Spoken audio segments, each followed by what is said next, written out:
Texas Attorney General Ken Paxton reminded Americans this week that Republicans have no rock bottom after tossing aside his concerns about the state's recent mass shooting to focus on an even more important fight, yelling at Twitter about their bot problem. Musk's lawyers now arguing, quote, this is a clear material breach of Twitter's obligations under the merger agreement, and Mr. Musk reserves all rights to terminate the merger agreement. And the reason is the platform's value rests on its users. The number of real monetizable users will impact how profitable the company can be, how easily he can service that debt. So listen, talking to the folks in the industry, one of two things is likely occurring. He's either suffering from buyer's remorse or he's seeking a lower price. Both Twitter and Tesla stock are worth much less today than when the billionaire entered his $54.20 bid. That means he's overpaying for the company with money he may have difficulty finding.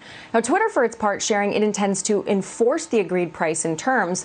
And what I'm hearing is he still wants to do the deal, but if he tries to walk, his decision to waive due diligence will make that difficult. And I've had a number of conversations with transaction lawyers. He does have cause to break the deal if Twitter did intentionally misrepresent its user base to the SEC.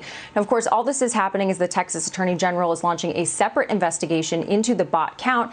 It feels like a political move, but it is representative of the headwinds Twitter faces. The platform likely can't stand much more pressure on its stock price. Just over 2 weeks after a gunman in Uvalde, Texas left 21 dead, and with serious questions still remaining about the local police department's conduct, Ken Paxton is a man in search of a distraction. And Paxton found that distraction in billionaire weirdo Elon Musk, and his complaint that there are just too many bots on Twitter. And some Texas Republicans are even expressing concern that Ken Paxton is turning the Lone Star State into Elon Musk's personal lawyer, and that maybe that could be a step too far, even for Texas Republicans. But Paxton wants to be totally clear. His sudden interest in Twitter's financial dealings and bot counts has absolutely nothing to do with Elon Musk's recent attempt to buy Twitter. Paxton says his interest is to protect taxpayers from being duped by Twitter accounts run by bots. But in reality, Paxton is just working as Elon Musk's enforcer, putting the screws to Twitter so that the newly Republican Musk can negotiate from a stronger purchasing position. So much for the free market. Paxton wants Texas to believe Twitter's user numbers are the real threat to the American people. But it's hard for Texans to care about Twitter when they're mainly using it to report on their own mass shootings. There have been 8 mass shootings in Texas in the past 13 years, resulting in over 100 preventable deaths. That, not Twitter, is the real threat that Paxton should be preventing against. Angel Garza's daughter Amory was just 2 weeks past her 10th birthday when he walked this path on Tuesday, dropping her off at school for what turned out to be the very last time. She was the sweetest thing, dude. She's so creative. She just got an award for being the most creative. I'm a 4th grader also.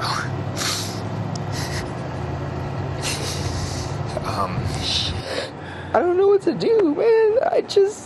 She didn't deserve that. No. She didn't. Oh, she didn't. I just want to protect my little girl. But we know from internal Republican messaging documents leaked last week that what Paxton is doing is just following orders. This is an intentional plan to, in the words of one confidential document, talk about anything else besides the almost weekly mass shootings shredding our country. And at any rate, most polling shows voters don't even believe Paxton is being honest with them anyway. Earlier this year, 43% of Texans told a pollster that they wanted to see stricter gun laws statewide. Only about 16% of Texans said that it should be even easier to get a gun. I bet you can guess what Republicans did next. Backed by a wave of gun maker and gun lobbyist money, Republicans loosened gun laws even further, just in time to enable the mass shooting that killed 19 students and 2 teachers in Uvalde, Texas, last month. It's not a coincidence that Paxton is licking Elon Musk's boots. Musk's company SpaceX recently announced an expanded investment in Brownsville, Texas, even though after 7 years of construction, the site is still nowhere near ready for use. In fact, most Texans complain that all Musk has done is drive up real estate prices in and around Brownsville. And many of the people making early money on that real estate are, unsurprisingly, state Republican officials. When Ken Paxton says fake Twitter accounts are a bigger threat to Texans than guns, he knows he's being a clown. But that doesn't matter. Neither do the dead children or the outraged families. As Ken Paxton once again reminds us, the GOP's only concern is rigging the game for their billionaire friends.